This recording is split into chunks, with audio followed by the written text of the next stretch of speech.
As she grew older and traveled far and wide, her curiosity grew stronger. But for some reason, it was getting harder and harder for her to remember things. And the people around her made her feel dumber and dumber because of it. Until finally, she believed them. If it wasn't for the love from her family, the love from her friends, the love from her community, she would not be on stage before you today. Hi.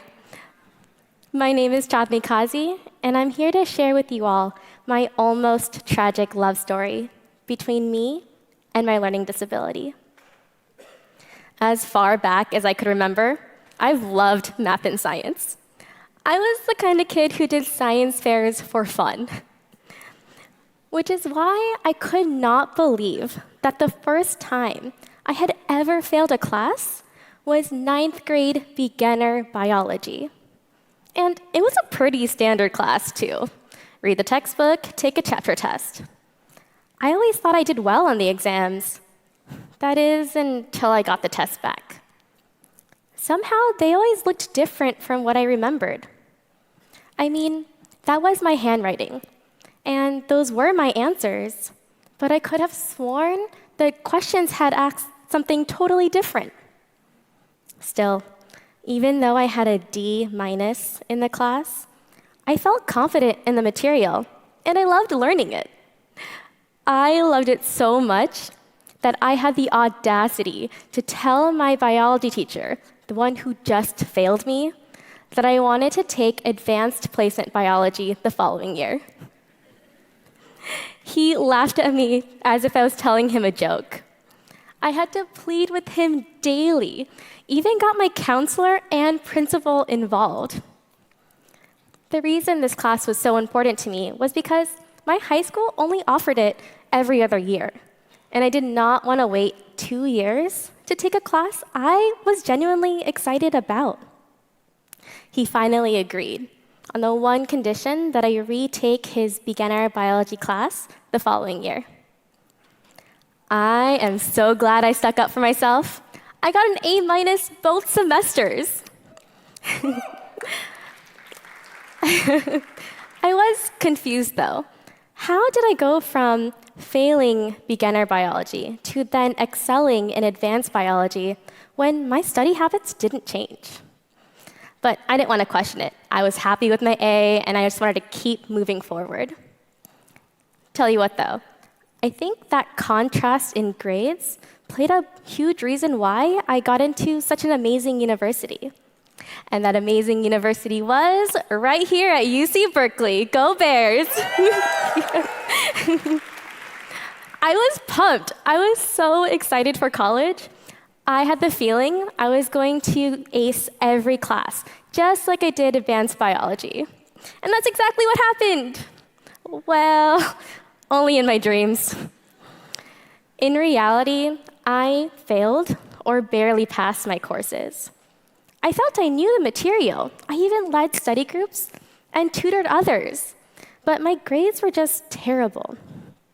At the start of every semester, I would tell myself, things are going to be different this time. I will go to every lecture. I will go to every office hour. I will pre-read everything. I will.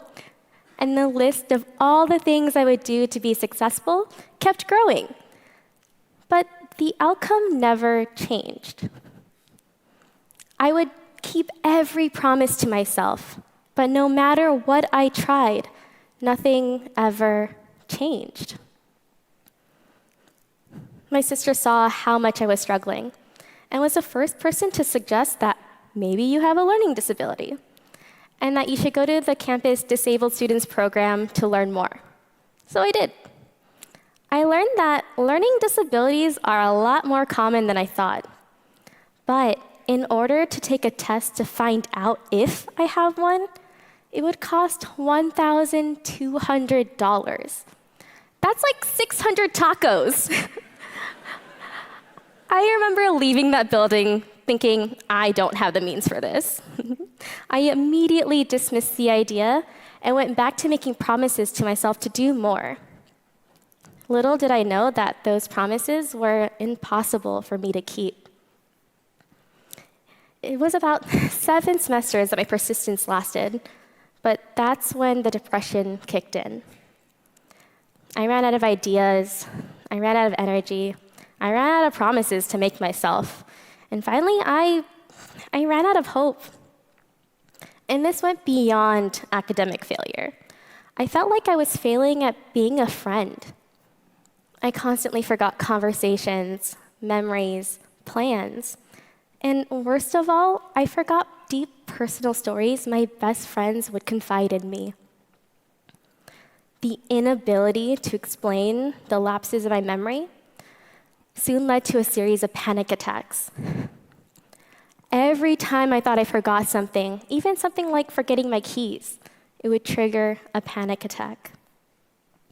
I started secluding myself so that there were less things for me to remember.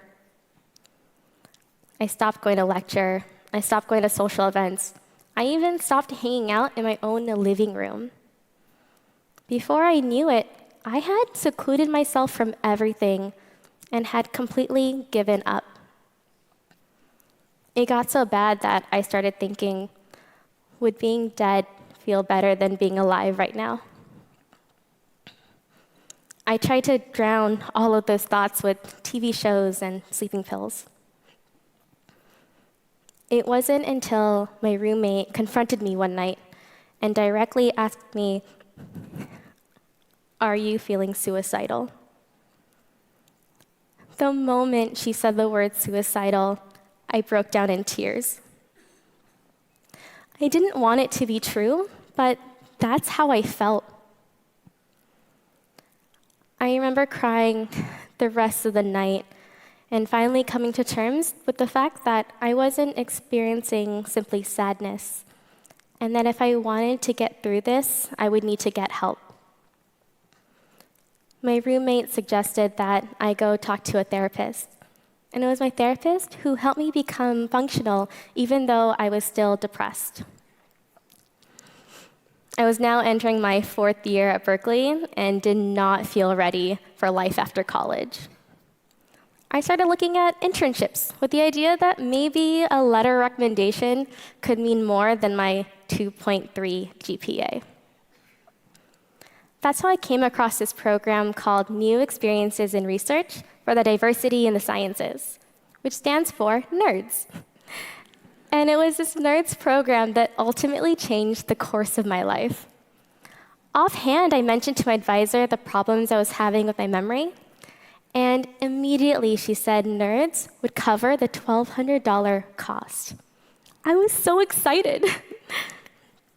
Let's fast forward to the day of my exam, which is known as a psychoeducational assessment. It was an 8-hour test done one-on-one with a psychiatrist. I was quizzed on a whole bunch of things, from mathematical mad minutes to memorizing a string of words, texts, numbers, icons. I had to wait 30 days before I got my results. And in those 30 days, I went from feeling hopeful that I'll finally get to understand myself to then feeling angry that I don't have a learning disability, I'm just stupid, why am I wasting everyone's time? To then feeling regret. I've had a learning disability this entire time and I've done nothing about it. I kept going back and forth between anger and regret. Needless to say, that was the longest 30 days of my life. But then the day came when I got my results. And as I was reading that 15-page assessment, all I felt was relief. The assessment stated that I had a reading disorder. And the reading disorder was caused by 2 major deficits in my memory. The first deficit was with my short-term memory. So if we take this paragraph, which I realize now I don't have my clicker. Talk about forgetting things, right? So let's take this paragraph. The first time I read it, I immediately forgot half of it. And on top of that, my mind does this weird thing of compensating by adding in new words to just create context. The second is with my auditory memory. You know that saying, in one ear, out the other? Yeah, that's me to a whole other level. I literally can't remember the things that I hear. But that wasn't my whole story. I also had two memory strengths. And my strengths were in my visual memory and my long-term memory. So if instead that paragraph was a visualization, I could remember it easy, and probably for years to come. What was great is that this all just made sense to me. It explained why I did so poorly in beginner biology, where everything was reliant on the textbook, but then did so well in advanced biology, where I had a lot of visuals and interactive labs.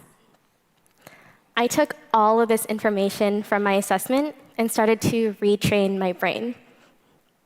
I stopped writing in college-ruled paper and started writing in sketchbooks. I also started writing everything down, even conversations with my best friends. I also accepted the fact that I'm gonna forget things, like this clicker, and that it's okay. I no longer felt embarrassed whenever I'd forget something, because now I know why it happened. After I graduated from Berkeley, I started at Loma Linda University to study biostatistics. It was a fresh start. I still worked just as hard as I used to and studied just as hard, but this time I graduated with my master's with a 4.0 GPA.